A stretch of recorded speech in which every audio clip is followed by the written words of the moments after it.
Bonsoir, bonsoir Bandeko, bonsoir Nabino. Voilà, donc on est ensemble, Naza bloqué, donc moi, on a été pour 21h. Les Lobalobagi Soki, Bazuyo. Donc il faut aux Alanda 21h, ce n'est pas au 21h, tous à Libanda, dans la voiture, tous au Kende. Non. Le lomo à rigueur et à loi et bandit. Bon, les habitumba. Et on a un autre sur la moukie, moi, quelques minutes, quelques lignes, parce que na bonne maté, na recharge pour recharger. Et s'il aura souvent, parce que pour recharger, que ça, la direct, et bouffera tellement Internet, que chaque fois, nous avons rechargé, ils ont bouffé Internet chaque fois. Tu attends sous 45 €, 40 €, 25 € des fois. Ça dépasse 20 €. Ils ont tout ça. Ils ont comptabilisé quelque chose en bon nulle part. Donc voilà, on va faire quelques minutes pour Internet parce que au Kata, sinon aussi Shanghai, surtout. Donc voilà, je voulais parler de consultation. Il y a Emmanuel, il y a Félix Tshisekedi. Vous savez, Banderonangai, personnellement, de Naza Awa, je ne suis pas pour ma consultation Wana. Je vais m'expliquer. À chaque fois dans le Congo, je habité de Moko. Et Félix a été dans la règle. Donc, le pays n'avance pas. Le pays local, le Ghana, le Bénin, tous ces pays-là, ils ont une date. Il y a des élections à Bango où il y a des ratés. Peut-être tricher, Botswana, je ne sais, l'Afrique du Sud, Nigeria. Il y a des dates à Bango, il y a des élections où il y a des ratés. Partagez la vidéo, merci. Parce que nous avons annoncé comme d'habitude. Il y a des dates à Bango, il y a des ratés. Les États-Unis en novembre, l'élection est en novembre. Le pays est stable dans l'élection. Et que les dirigeants, ici, il y a élection, il y a peuple, il y a suffrage, il y a peuple. Il y a la légitimité, il y a respecter. Mais chez nous, c'est que Félix a ligné ça la yango. Parce qu'il y a nos brazas, il y a des garanties, tout. En fait, il n'est pas calme. Tu es chez toi, tu as prôné Batoba Koutana, à partir de lundi au Bando Yambabatu, le même lundi au voyageur qui est dans nos brazas, au cas où il y a des garanties, Libanda. Pendant 7 ans, Mike et mère fait le tour. Il y a battu comme d'habitude, cet homme-là, à Baïsaro, pour Sarakanda. Quand on écoute, on a fallu tout ce monde, quand on a à gauche, droite dans l'avion, l'avion est pété à Sakara Congo. Il commence vraiment à énerver les gens. Pour flagrance, il y a Mike, il y a mère et l'équipe. L'ambassadeur, diplomate. Les ambassadeurs sont des diplomates. Makamoutou et l'ambassadeur, ça va coucou. Mais à Mike, à mère, ça commence à énerver les Congolais. Parce qu'il est partout, et non seulement il est partout, mais il publie. Agolia Limbondo na Équateur a publié, Agolia Mensagna na Mbokatel a publié, Agolia donc Mike à mère commence à énerver les Congolais. Ça se voit l'impérialisme dans cet homme-là. Parce que les Kawana avant,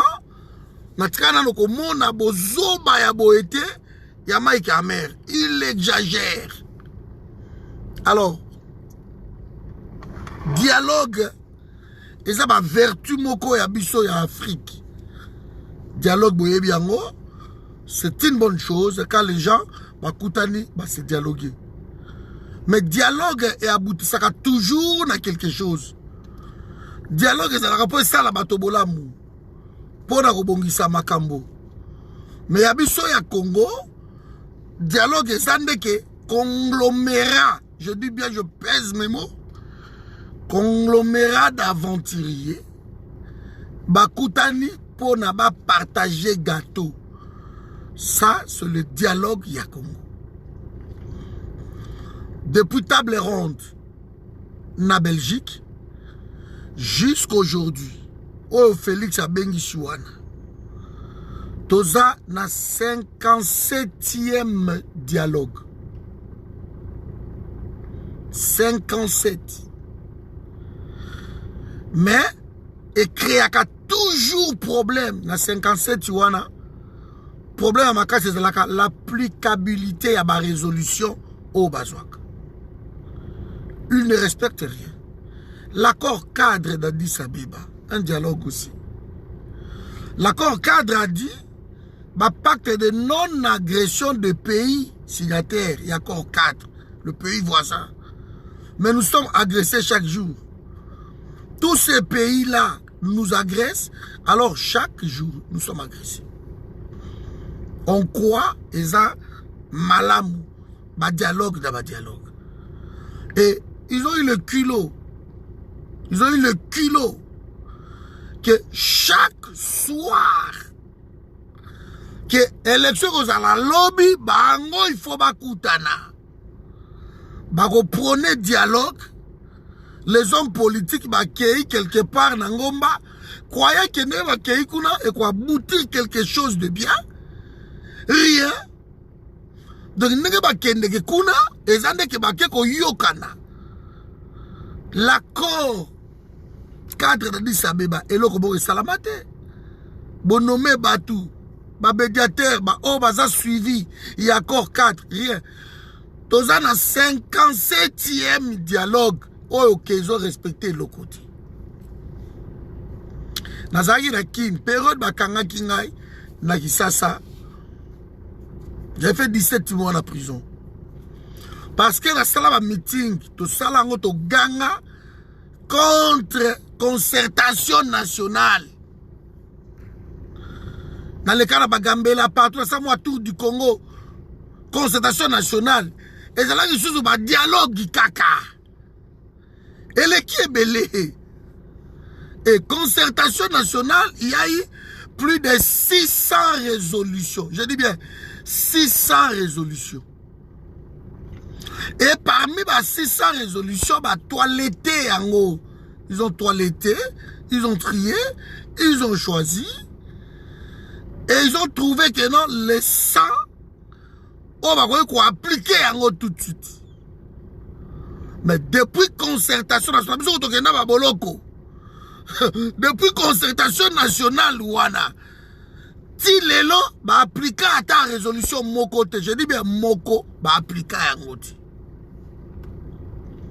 Tu veux qu'on soit dialogue après concertation nationale, tu veux dialogue, on va énumérer un dialogue tout dans la moutou. Depuis table ronde de Tilelo. Je peux énumérer, mais on n'a pas le temps d'avoir on a accrédité. Il faut qu'on sombre à crédit, il faut qu'on sombre à tout crédité. Voilà. Donc, je prends le 18 octobre. Le 18 octobre, la cité de l'Oïa. Kamere na Etienne Tshisekedi guerre ya Osakanati. Bapotani, Kamere Tshisekedi alobi, Kamere alobi, boy, Osimbate, Kamere Bendi, Basami, Badi Banga, c'est là où il a débauché, Jean-Lucien Boussa et tout ce monde-là, Kamere les a débauchés. À Kenabango. Et à chaque fois, Bazuba résolution, on prend notre premier ministre, partagez la vidéo s'il vous plaît. On prend notre, on choisit premier ministre tel. Pendant dialogue. Oh, Bruno Chibala. Oh, Sami Badibang. Ça va premier ministre issu à dialogue. Sami Badi Banga, un checouleur, un aventurier, un voleur. Baju est premier ministre. Mais à chaque fois, Kabila, ou je peux dire peut-être les Rwandais, Baza ko utiliser ba Congolais. Bazui bino, ba tie bino quelque part, bo travailler pour na bango. Pendant une année, 2 ans, tout, ba boa kisi bino, ba prôner encore un autre dialogue. Ba yebike, ba Congolais baza tellement lokoso ya mbongo, tellement lokoso ya succès, ils vont venir. Ils vont venir sacrer. Ils vont venir. Maman Nanga Mati. Et à chaque fois, Maman Nelly, les Congolais viennent. Maman Françoise. Bah Congolais, bah yaka. Ça pour autant, bah ça la moi frère, bah ah, problème est zanignao. Non. Kabila ne respecte rien. Aucune résolution. Kabila ne respecte rien. Au Congo, depuis 18 à bientôt 20 ans, nous vivons la loi de la Kabylie. Nous vivons sa loi. Kabila nous impose sa loi. Parce qu'il a trouvé des Congolais corrompus qui sont là, à dialogue, et na veille à dialogue. Parce que nous sommes bien en côté, et ça bouzoba. Na veille à dialogue wana bato ba déjà na ba boussole magique ba créer ba plateforme comme l'autre là qui vient de sortir G13. Il crée des plateformes ba sangani boy rassemblement ba sangani boy ensemble ba sangani boy il crée dynamique de l'opposition et ceci et il crée des trucs comme ça. Vous vous dites que non. Comme ils ont créé quelque chose, peut-être les Congolais se font tout le temps faire avoir. On se fait tout le temps faire avoir à cause, il y a ma création, il y a ma plateforme électorale, plateforme politique. Et, depuis la création de ma plateforme, voilà, baza ko avancer dans ma solo na bango. Mais tango quand bazo qui est dans ma solo na bango, au milieu, on les corrompt. On leur montre que vous serez des députés, vous serez des ministres, vous serez des tels, vous serez des sénateurs, 13 000 par mois, hormis des côtés, hormis ceci. Et les gens se perdent. On oublie le peuple. Ça fait 18 ans, bientôt 20 ans que ça dure. Il est temps que Ngana yo totel me la biloko. Parce que ko solo la na Afrique, ils ont vertu Christian. Ils ont vertu. Ouais, grand frère, CG Magé. C'est normal, ils ont la complicité à miner le CG. Mais le problème, ce n'est pas ça. Le problème, c'est qu'on donne crédit. Regardez un monsieur comme Mike Hammer. Il tourne partout. Il tourne. Quel est son rôle? Avant qu'il y a quelque part, Bobo qui s'y paye, Bobino, on ne vous reçoit pas. Mais ce qu'il y a, parce que l'opposition congolaise, et l'opposition est allée là, minele. Et le coup, l'opposition congolaise est là. N'a ça la vidéo, n'a ça la vidéo à sentiment de bandeko. Dans les gens changé. Tous les peuple a suivi cette partager vidéo oyo. Que tu comprendre manger à pays n'a plus ces années. On ne peut pas soutenir des choses comme ça. Des plateformes et des plateformes. C'est à cause de tout ça qu'aujourd'hui nous nous retrouvons presque dans 900 partis politiques. Il y a des partis mallettes qui n'attendent que ça. Parce que ce sont aussi des Congolais. Bonsoir Patrice. Ce sont aussi des Congolais. Donc, mouton de ça, la partie malette, la siège, tout ça. Et tout ce monde-là, tant qu'on crée, qu'on soit parti à 2 personnes, 5 personnes, oh, ce sont des Congolais. Et ils ont l'habitude. Yakoben dango moulai pour moi perdiem na bango kuna. dialogue il fallait ça la 2-3 jours. Par contre, dans 3 semaines, 1 mois. Et par jour, accélère bango moi misuni. Balobino 3 000 $ par jour. Ils aiment ça. Les hommes politiques. Les Congolais. Les escrocs. C'est pour cela que je réjouis Abdoulaye Wade. Je crois, à moins que je me trompe pour corriger, mais vers 1990, Abdoulaye Wade, 90, Abdoulaye Wade est venu à Kinshasa, a remarqué, lobby, au Congo, il n'y a pas des hommes politiques. Parce que ce sont des profiteurs. Ils aiment le dialogue. En tout cas, ça, ils aiment. Pour que banana ne pas perdre minanu. Ba créer même matata pogno problème qui va destituer parce que alors ba qui n'a bloqué ba perdre moi na ba créer les problèmes. Oye na yo bou na parti politique na yo oyo bi coach la majorité au dialogue boké par jour ba ko pesa yo 3 000 soki bo sali 10 jours tu as 30 000 comme ça et au feli. Les résolutions qui sortent là-bas, on ne respecte pas. Baké na biso na 18 octobre, na cité de l'OIA. Dialogue, Boubou Herman Kodjo Aye. On a dépensé, on payait à Kodjo Wana 5 millions de $. Moi, on va dire à Kodjo. Pour rien du tout. Mbongo Beba. Kodjo a commis comme il va serre na biso abasi na kisasa ba jeune fille azui qui pele kesi. Alors que Kodjo tango bobengi Kodjo il fut premier ministre ya Dema. Quel était son bilan pour aller à sa dialogue dans le Congo dans un médiateur? On prend les gens comme des Sassou Nguesso. Des gens, voilà. Les choses n'avanceront pas. N'avanceront pas.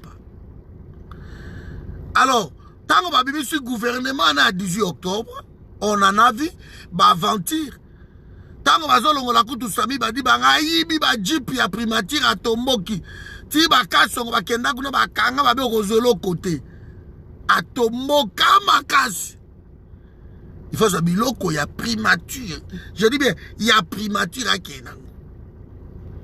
Donc les gens ne se préparent pas, ils ne se préparent même pas. On prend des ramassis, pour excuser un terme, voilà, mais je crois que je peux les appeler ainsi. Le ramassis, bah, comme si c'est le lobby premier ministre, donc il arrive, oui, mais tout va bien, Kabila Sali Mbongo, c'est fini. Pour l'autre, ça peuple pour dialogue n'a abouti n'a rien. Bah, résolution tout, bah, soit qu'il est salamique. Toye na Saint-Sylvestre, c'est là où Namoni Bouzoba. Yaba Congol, na Saint-Sylvestre. Sans compter le dialogue avec le M23, sans compter, il y a 57 dialogues. Et belé trop. Depuis 1960. 60 ans indépendants, par année, dialogue. Il n'y a rien. Saint-Sylvestre. Dialogue, basango baye. Yeke mbongo zo kufa kakabo Buzoba na Buzoba Chibala ayi ba débaucher lisusu de bao bazongi bango ba utiliser bango boké on débauche encore parmi les Congolais. Tchan. Ce sont de mêmes personnes de Roubewa, de tout ce monde de Kabila. C'est eux toujours, Kamer Bano Samsala. Place où on a Bouzoba ya dialogue yangoan. Et comme si que Maxolo et Sili, ba résolution, ba eko potana pona au Kabola ba poste. Et ils ont abisso 3 mois ya au Kabola ba poste. Bazo yo kanati. Tango Etienne Tshisekedi atamboli. Via tamboli akufia choli. Nabi via choli sikoyo guerre ye kamera koti na kati. Abmisi manzaka Kabila sopi mbongo. Baolenga nkoi bayi. Guerre ye. Rassemblement Panzani. Oh ni Panzani. Dynamique de l'opposition Panzani. Ba venturier. Ba opposant non mon abang. Bavantirier. Kokabola 3 ans. Et 3 mois ya Okabola poste. Bazo Simba Kakati. Ti ba prolonger Kabila même une année. Une année. Bango ba olé ba perdre na bango. Jusqu'à ce que Kabila eko sala débauchage actant kaka vieux a Tcholi. Kabila koti na kati sikoyo ya UDPS apanzi yango. Pour ça parti déjà palou apanzi siko UDPS. Tant apanzi UDPS ndomoni ba Chibala babimi. Chibala zo foute la côté na biso na lemba ngala mo alemba terminis. Chibala zo foute la côté na biso na lemba. 10 jours au lendemain, l'homme devient riche. Riche, yama koti na FCC. Parce que Kabila Zanzambe na ye, Chibala devient riche. Moi na Chibala, azababi ko soutiré. Donc, à quel bureau père na eko, a soutiré boye pas bendi boye $500,000. Chibala, oh, kaki même pas ko foute la ndaku, azaki na banyonga ndaku. Alors que depuis Etienne Tshisekedi, Etienne inde mutu, azo foute le ndaku. Martin, regarde s'il y a quelque chose, donne à Chibala quelque chose là. Pour vite, c'est que pas au kabati. Donne à quelque chose à Chibala. Voilà, il y a un carton là de Jésus Kotaki. Maman, t'as bien entendu, papa, moi 1000. Après, c'est Chibala. Chibala, on a vivre n'engue wana. Mais du jour au lendemain, l'homme, Kabila lui fait premier ministre. Et premier ministre, Anine. Chibala outil prison, donc de Bolondo à la primature. Nous sommes à un niveau à grâce. À Kobo, ça la Kabila. Bananaye, désordre tout le monde en primature. Vous n'avez aucune idée. Moi, je suis Ndouana. Koswana, moi, je suis Ndouana. C'est terrible. Bazumi Bali, Babali, encore intérêt, Kotina Kati. Oui, oui, oui. Chibala Yewana, Atamboli. Dialogue. Yala muka, toyokana, batumoko, bobo, bake bakutani. Bangoana, bapanzani. Donc, le dialogue na Congo est comme un caillou na chaussure. Ça dérange maintenant. Trop de dialogue na Congo, trop de résolutions, mais application, ils ont salaté. Et Félix Yaye, à cause de Roubé Péka à terre dans la règle, élection, l'élection na Bango, il prend le dialogue. Parce qu'il ne faut pas jouer avec les mots. Hein. Consultation, ce sont des dialogues. Apprenez à Mama Jita. Sikoyo, il faut tous à la sincère. Félix, il prend le dialogue. Qui va dialoguer avec lui? Qui? Parce que nous sommes ici face à un homme qui est versatile. Un homme qui ne respecte pas l'homme politique Azalaka fidèle. Félix, tu n'es pas fidèle. Mais ma machine à voter, je bambrouillement la biloko touana. Ma machine à voter, à emballer baninganyo surtout na kati et bou asunoli bangabi na lingi sute. Versatile. Toko sala élection Congo Mobimba. Ok. Beni Boutembo, Yumi Bazate, on s'en fout. Okay. Donc, c'est quelqu'un, à sa versatilité, Moro, il y a Osakarate Félix. Il prône 57e dialogue. Et quoi aboutir? Na quoi? D'abord, parce que dans la vérité, j'ai trouvé des gens qui partent au Congo déjà. Les gens qui vont partir au Congo déjà pour participer dans le dialogue, Napoto. Mais vous allez parler de quoi? Félix, on l'a quitté, pourquoi? On l'a quitté Félix parce que Akeko Sanganana Kabila. Maintenant, l'homme prône le dialogue. Il est toujours avec Kabila. Alors, bino sikoyo bolobi ke non, biso to kei ko solo la, na Félix, tout ça l'ensemble union sacrée. Mais vous allez faire union sacrée avec qui? Parce que c'est lui qui va rejoindre Félix. Dans l'aventure Wana, celui-là rejoindra automatiquement Kabila. Bonsoir bouche. Automatiquement Kabila. Donc, il faut arrêter. L'homme a nargué tous les Congolais. Il est devenu hyper riche. Azumbongo na ke bongo na Singapour. Abongo na na Russie, Toyebi. Et maintenant, Aza coincé parce que pression il y a peuple et l'équipe. Il devait faire le travail, préparer les lits de la Kabylie. Mais épaissi solo partout. L'homme a pris une partie à terre, nabiso eza richesse nabiso moko commune, azu yango apesi ba Rwandais. Après avoir accompli, parce qu'aujourd'hui dans Congo, les gens préfèrent Kabila que Félix. Donc, après avoir accompli mission na Yewana, allez, il veut maintenant jouer avec les gens. Il y a crise. Il a reconnu au moins que non, crise ezali.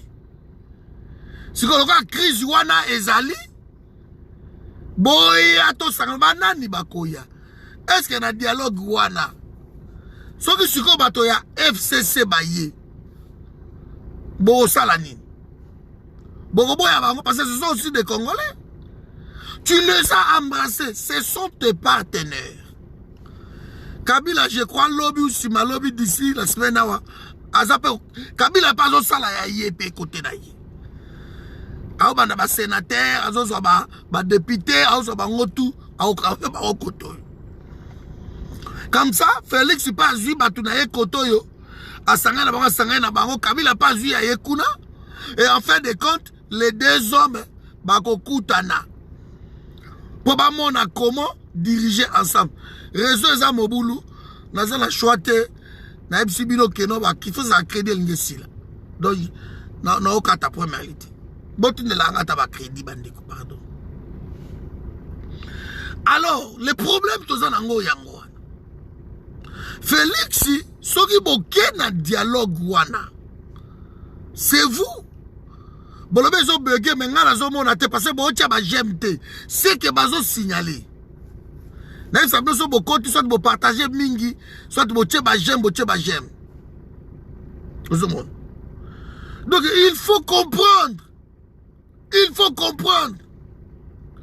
Nous ne pouvons pas accepter que des dialogues ou que ma résolution wana et ça l'applicabilité.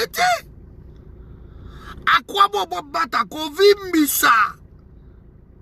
Kovimbisa toujours bakaye wana ba livre eto na bo appliquer ke loroté. Alors bon que dialogue wana pourquoi? Dialogue ya Félix c'est sincère, je ne pense pas. Bato wana o ba mvuta ki ye na Genève. Bango wana kaka même bato wana o ba mvuta ki ye na Genève. Le lan mvutume sili. Donc voilà quelqu'un pour faire plaisir à la base. A comment il a bilobela, président de la République a bilobela beauté. A comment il a bilobela moko, vous n'avez aucune idée. Et maintenant la minute yo et bébé lié. Ce que Bokena est dialogue pour Bossala Nini. Il est avec Kabila. Il est son partenaire. Moi, je dis ceci. Si vraiment vous voulez voir que cet homme-là, il est sincère, bah, ministre tout, il y a cash, va déposer des missions à Bango. Bah, ministre tout, il y a cash. Parce que s'il faut créer la crise, il faut créer crise. Et que vous allez constater par lui. Bah, ministre, nous, surtout, il y a cash. va déposer démission là-bas. Parce que le gars là, il Nkamba a beau déposer. Parce que Félix là, il Nkamba, et ça depuis les premiers jours, au Bakutana, Babelo travailler ensemble, ti lelo bayo kanakate. Ilunkamba a bloqué 147 résolutions, 147 ordonnances, il y a Félix, a bloqué Yango. Tiba, oh, mon comme qu'on passait en force, qu'on déviait, ba ministre intérieur, ba nini, ba signé, parce que Félix, on a quand même moutou. Quand même moutou. Parce que tout ce qu'il donne, parce que le premier ministre doit contre-signer. Et Félix a signé plus de 150 ordonnances. Mais 147 ordonnances est bloquées par Ilunkamba. Incapable de le mettre à la porte. Ok. La Constitution l'interdit, grand frère Mazé. Mais maintenant, comme la Constitution lui interdit, le président de la République demande la démission du Premier ministre. Il n'a pas démissionné.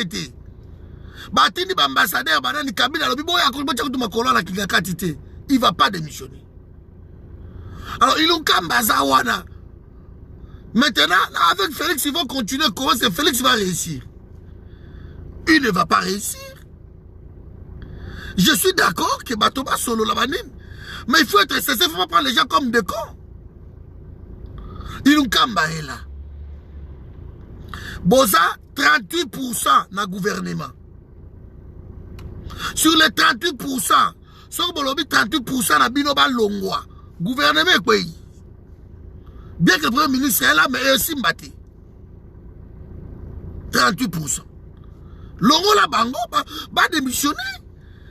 Alors, si le ministre, le Premier ministre ne vous respecte pas, si ce gouvernement va démissionner, passer à autre chose, le peuple est en train de regarder.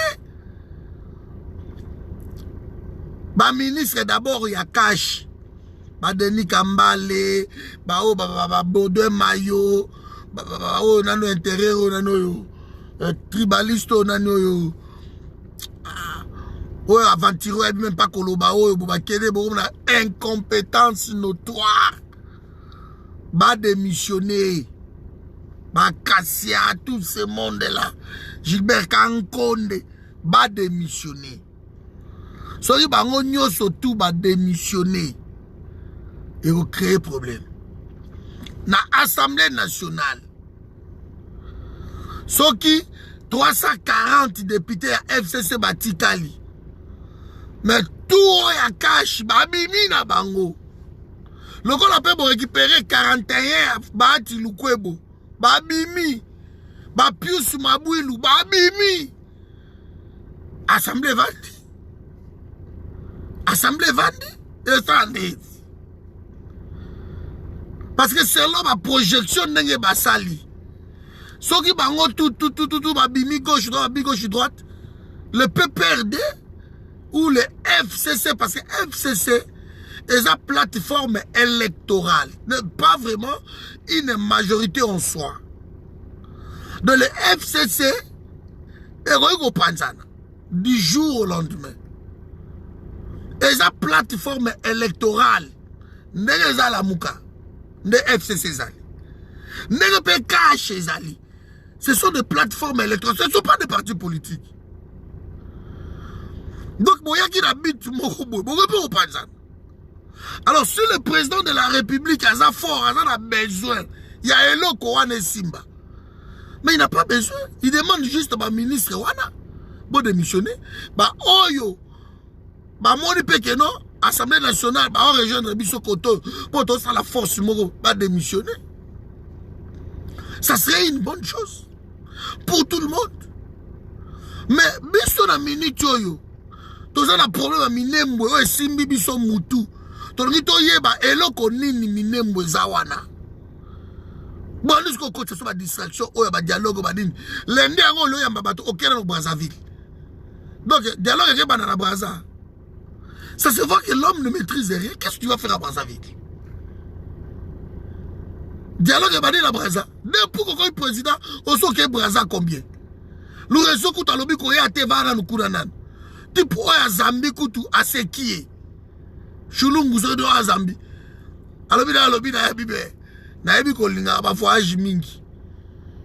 Tu voyages beaucoup. À ce qui Félix. Tu vois? Pas on va anda kuneti. Donc l'homme est à Brazzaville. Ok ça. L'Indé yango. T'as pas le temps. Donc, il va prendre les délices, c'est Sanga, il va prendre les autres. Et puis, quand ça va Congolais corrompus à Poto, parce que d'ailleurs, il va se faire ok na bango. Naïe, moi, liste, va te belé, va ok. Bokende, kuna boye, va passeport, exact. Ah, bozo kende, kuna, va passeport, exact. Mais ma kaka tena lieu de passeport, au sambo, kuna na kisasa. Na yo kamutu moko to sangisela ebo a 1 euro to tindela e o akobeka biloko lo komona lokoso biso tu to ba mpia ka to zanga mbongo to kete lo nga la okina ngati ngana pa ma passeport te na ko kende mena okinde ti ata bo bengi to ko kende te dialogue wana eza sincérité c'est juste à élargir bato ba okufa na enzela moko Naïnzela moko. Naïmsabino bandekonangai. Peut-être Kolongola ilunkamba eza na constitution. Mais qu'au 4 alliances, il y a FCC cash eza la constitution. Ça ne demande pas de dialogue. Qu'est-ce que vous essayez de nous faire voir? Oui, mais on a réfléchi, mais ils prennent les gens comme des cons. Ce qui a l'équipe à la télévision, il y a les cas qui wana, na bilobela. Certes, c'est même la roya, c'est bien. Mais ce que yo, pour na kokende, na kolobakeno, na kati, masolo yangana, FCC cash, à tout cas sili. Parce que Félix, c'est sa autorité morale, il y a cash. C'est juste ma corps va signer au côté coordonnateur Zaka Kabound côté kuna Nemi Moulania. C'est tout. Et ça sans engagement ni constitutionnel ni rien du tout. Et c'est pour na yango il faut dialogue. Au kati so que va comme lembe. Mais boké ma comme mais bino moko kuna. Parce que selon ma information, j'ai appris que le jour-là, Alingaka a prononcé le discours Moussoussou. Il a changé. Il a changé précieux l'équipe. Donc moi, j'invite les hommes politiques congolais cette fois-ci de penser Congo. Arrêtez de penser que pour vous. Arrêtez. Parce que si tu as un problème à Minemwe qui nous dérange. Laissez-nous avec vos dialogues bidons qui n'aboutira à rien. Si l'homme veut vraiment une rupture, Aïb Saba ministre Naye tout, 38% au Bazana Katikuna, vous quittez le gouvernement. Bah quittez. Il n'y a pas à dire, à chercher midi à 14h. Boye bisipe batunabino anakuna. Ah, crédit aussi la bande. Boye bisipe dans l'Assemblée nationale. Bo quitter. Ba quitter. Parce que Daniel Safa tombe qui a biso meki bakambo ngala osuma minduki. Daniel Safa sima minduki. Aya contre babino quoi, on s'en fout. Daniel Safa kende osuma minduki. Pour ceux qui l'Assemblée ne fait ça là, kende osuma minduki. Parce que Daniel Safa comprendre que non bon réseau bimawana. Moi et 4 so 4 bokati. Il y a des menacés que notre qui Félix Omegi va dissoudre. Il y a aussi Maminduki. Asimba Minduki. Voilà. Donc, à un moment donné, il lui manque le courage. L'homme est pris. Naïto. Il est pris. Après, bah, Congolais, bah, ça tellement un sentiment. Auto soutenir, auto soutenir. Mes amis, là, on a la discussion, là, bah, Okito, bah, la pute, tout ce monde-là, on va soutenir Félix. Même ceux qui ne soutiennent pas Félix, Tout ça qui est discussion dans bango ya kusakanate. Oh non, le gars lobby boy to soutenir dans le monde mboka total. Mais on ne peut pas soutenir Félix parce qu'il a sali discours. Parce que bah discours. Oh Félix a sali. Ce qui va changer un pays dans le discours, dès qu'on va changer. On ne peut pas soutenir l'homme parce qu'il a sali ma promesse. De vous croyez que nous n'aimons pas les pays. Vous croyez, vous vous êtes mis vraiment dans votre tête que nous sommes Patrick Tolinga Congo. Non. Mais Congo, ils ont coupé pour na bouzo, il y a un homme politique. Voilà. Pour les Congolais qui ne comprennent rien aussi. Simple discours, bateau.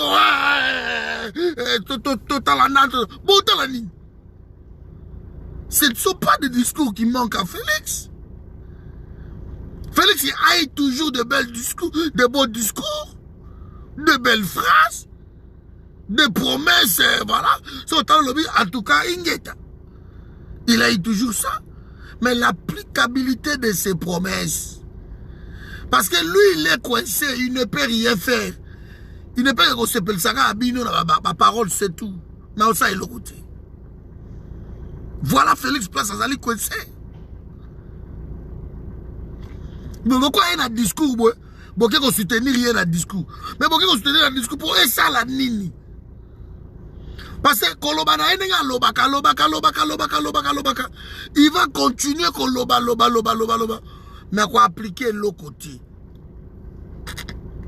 À quoi appliquer l'autre côté? Donc, moi je vous demande ceci.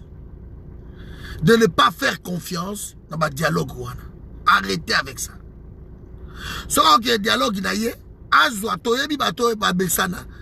Azwa Badelice Sanga. Azwa Frank Diongo. Azwa Jekoko Mulumba. Azwa Bango. Azwa Claude Lubaya. Azwa Batuna Yewana. Azwa Jean-Claude Vremba. Ce sont des faux opposants comme ça. Azwa Bango. Mais Ndekonangai. Azwa un esprit. Congo Lelo avec Félix Photo comme à Saint Thomas. Nous devons voir. Moi j'aime les chansons à l'objet de Beta Maboko. Atuni pourquoi au lobby d'Angana Beta Maboko. Ça c'est des hommes sages. Mais si on dit Beta Maboko, après Atuni pourquoi tu Beta Maboko? Robert attend son document Maboko. Il faut toujours demander. Donc, il y a eu plusieurs dialogues qui ont énuméré en haut à crédité. Mais je voulais vous dire clairement. Parmi quelques dialogues autour de Salama, même il y a table ronde. Parmi les dialogues à table ronde, même il y a un joué en Belgique. Table ronde wana Bouzoba. Bah appliquer l'autre côté. Bah appliquer l'autre côté. Congo tout ça n'a pas vendu que Sarkozy aille. Nous allons revoir un discours à Sarkozy dans le Soudan dans le Moutou. Que Rwanda pays moko to remettre to kaina bango sikoyo et qui loka bango bayo kan sikoyo na Rwanda démographie mobulu ezako kende mingi ba l'espace mouké et la République démocratique du Congo, un immense pays. Et Moboulou, donc démographie, Moboulou il faut, et puis richesse, il faut apprendre à partager, espace à vivre dans un bateau. Voilà, Sarkozy avait dit ça. Mais tu as une réaction, Moko Malili, mais Sarkozy, Corse, Zawana, Dom-Tom, Manini, même les pays d'Afrique là, les pays en France, c'est fa. Il ne veut pas les laisser tranquilles. Mes amis, notre pays, c'est nous. Nous devons défendre le pays. Si vous attendez que maman qui a mère ou aventure en dit taou, si vous avez un informateur, tu éviter. Parce que à peine Félix prononce ma bêtise, il est là. Fayoulou. Il est là comme ça. Et que les hommes politiques congolais, il est temps que vous comprendre. Il faut vous comprendre. Arrêtez de vous faire malmener par le blanc. Les blancs ne nous aiment pas. Ils vous utilisent. Ayebi ke boko kotel misa peuple. Mais bazo créer bino ba dossier mike ko bangi saka bino, c'est ça. Et quand vous n'osez pas avancer, alors laissez la résistance faire son travail. Votre okotaka entre biso na ba résolution buzopa. Votre bêtise, votre combattant, votre congolais basa moussa dans l'ensemble. Votre combattant sur la délo parce que bon Kena Félix Wana après bon Kabola parce que FCC pas à Wana. Bossani, bon Bengala FCC ce sont des Congolais. Et c'est ma petite sur la FCC pas balabon mais pas le baraté. Ils sont là. Il y a certaines personnes ne peuvent perdre même. Quand on prend un dialogue comme ça, mais ces gens-là, on doit aussi y venir. Et ils vont aussi couper le gâteau. Donc, nous ne voulons pas de dialogue. Oh, Batobakoya va résoudre tout ça, la igno sacrée. Quelle igno sacrée? Vous allez faire avec qui? Qui va venir dans votre igno sacrée? D'abord, pour payer sa bangonine. Parce que les gens qui vont venir là-bas, ce sont des hommes politiques. Qu'est-ce qui te reste, toi, comme poste au groupe Sabango? Parce que si même les ministres ne te respectent pas, les simples ministres, tu es incapable de les taper sur la table. Aujourd'hui, j'ai besoin de ma menace, de ma jurisprudence, jurisprudence. Qu'est-ce que vous allez faire? Vous qui voulez aller chez Félix, en plus, il va vous donner quoi? Il n'y a plus rien dans sa gibecière. Après, ça me donne le tout Kabila. Ma poste est tout, ma entreprise tout, biloko tout Kabila. Moi, je prône plutôt que ceux qui ont la igno sacrée et j'allais to bengana bango. Ceux qui bengani bango, le corps va poste, va poste nabino. Mais ça va poster à l'homme qu'il faut, à la place qu'il faut. Donc, il faut vraiment kokeba. Il faut kokeba.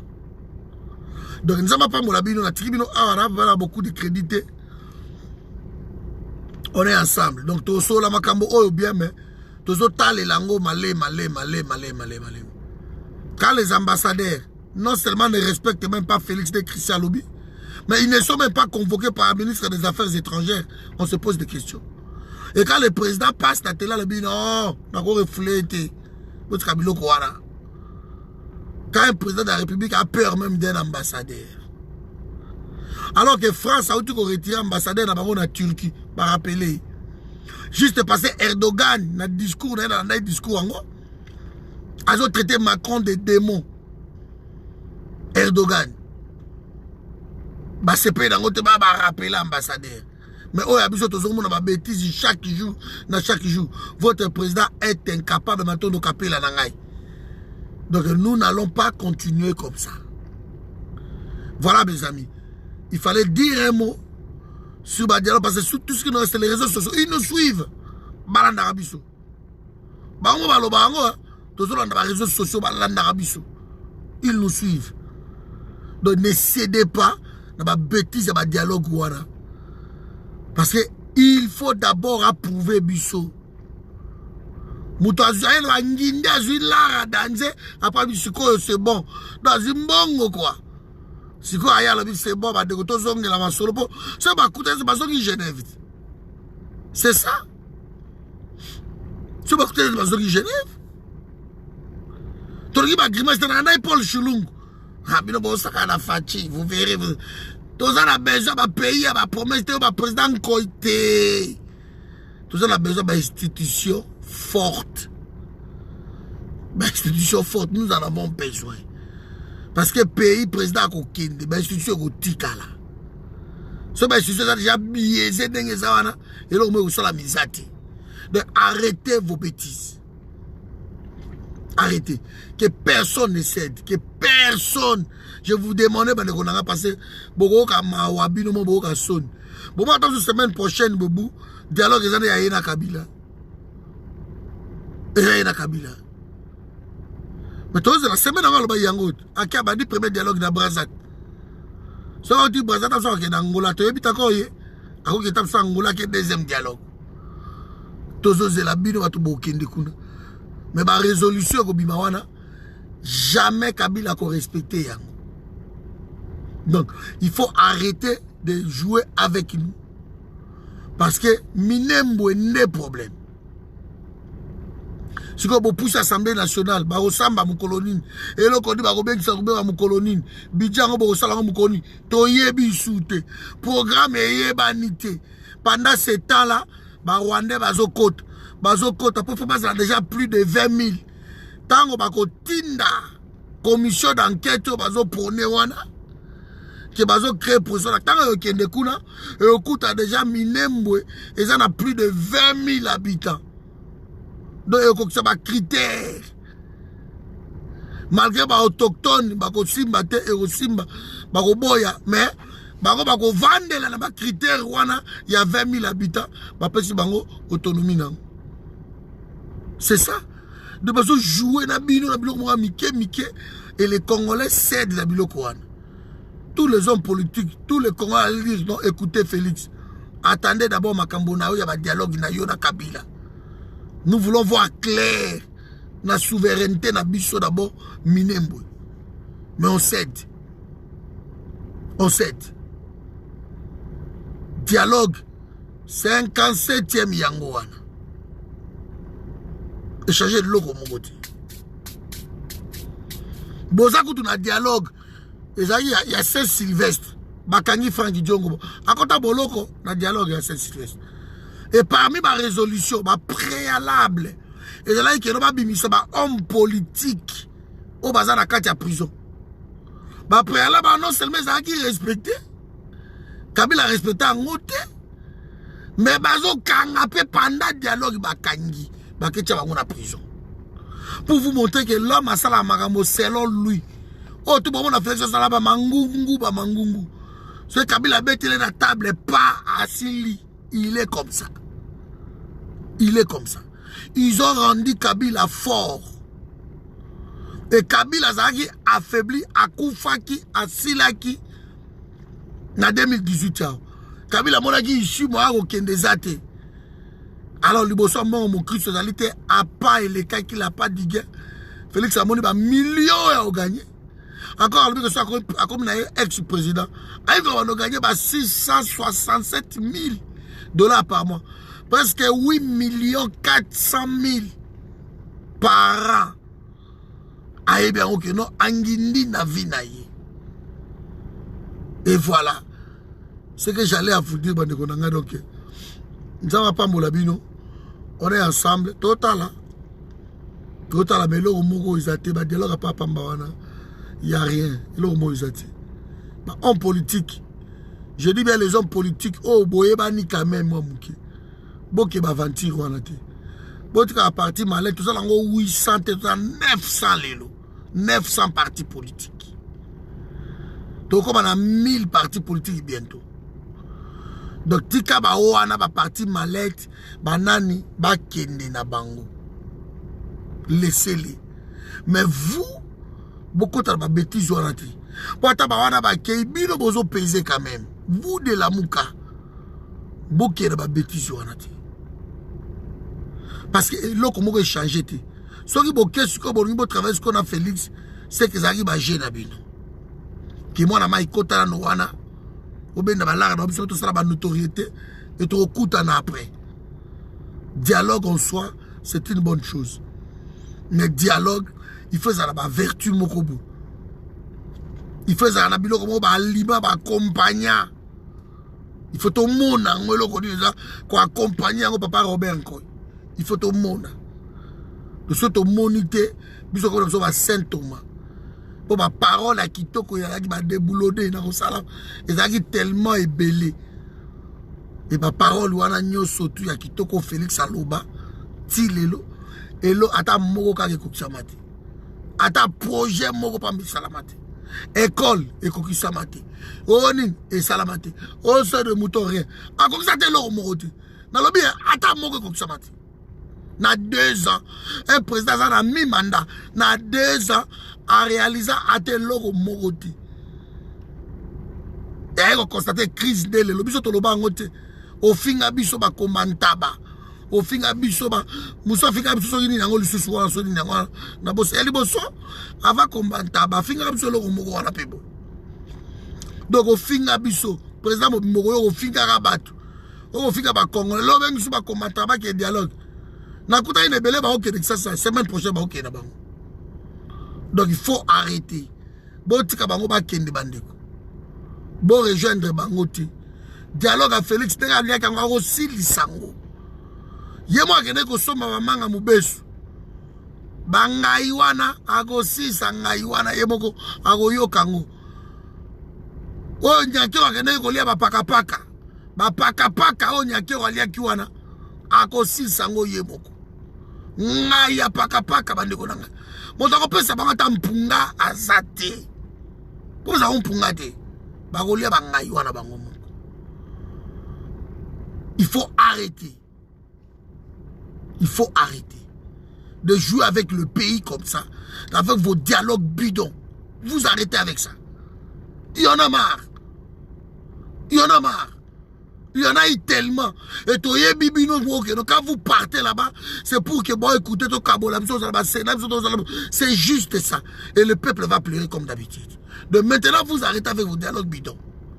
Félix, tu veux montrer ta sincérité, débarrasse-toi de Kabila. Ça, c'est la condition, c'est tout. Débarrasse-toi de Kabila. Point barre. Afinga Koutouba Remo Jami, Babado.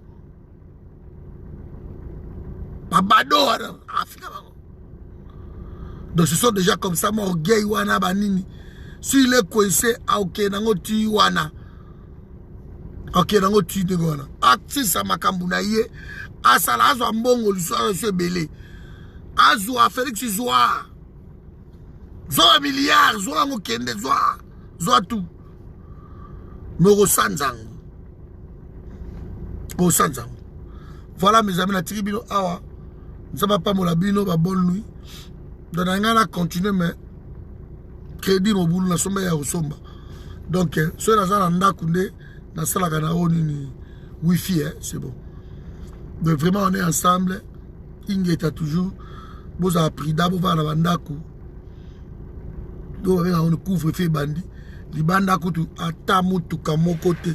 So boni mutuka na libanda c'est que ezayani. Ezayani bozomon. C'est que ça la dérogation ou bien donc vide yandengi wan. Bozomon. On est ensemble on a commencé à moyen à bouger ezate po. So ina là na kutu na voiture. Pour ça la bigara bimana kende kabo mobulu. On est ensemble. Combien ni papa Roger? Donc voilà. Ma crédit, ça va 20 €, 25 €. On a souvent. Bon, ça c'est pour le pays, c'est pas grave. Mais vraiment, nous devons avancer. Moto CDT, s'il vous plaît. Moto CDT. Vous savez, vous CD, vous avez. Bon, l'endetté de la venture, wana. Déjà, vous avez déjà quitter. Allez. Moboulou. On est ensemble. Dans Pambolabino. Ma crédit, c'est 20 €, 25 €, de francs à 40 €, de fois, tout. C'est, voilà, ma crédit, mais on est ensemble. Nous avons Pambolabino, Tokutani, lobby, oui. Lobby Tokutani. Et Tokomekasko, Makambo, lobby, Oyo. Tokoko, en profondeur. Si j'aime soit bien exaté. Pour vous dire que le dialogue na Congo est bébisa masolo. Le dialogue na Congo depuis la banda yango tilelo et bébisa masolo. Il ne faut pas suivre le dialogue à Bousso Bawana. Naïba ma compte wana te ba PayPal wana. Moi na machane ngate na kokate. Na kokate ke na fungol sa compte moko bato batela nga mbongo j'arrive pas. En tout cas na kokate je peux pas. Ke na fungol sa compte moko boy bato batela ba di na bablo kana na kokangote. Na kokangote Bob, c'est pas possible. Na kokangote. Oh, na sala ka oche ba vidéo ba compte numéro compte financier ba tela ko ba j'aime pas ça. nakozala biaisé mutu nange kobeba ekoma nasa eloko moko po bato baotiela ngai ba 10 euros ba 20 euros ba non non non non non ça c'est pas bon vraiment côté ala mobulu nakokate mais on est ensemble tozobundana ndenge wana ça va aller on est ensemble ok ingeta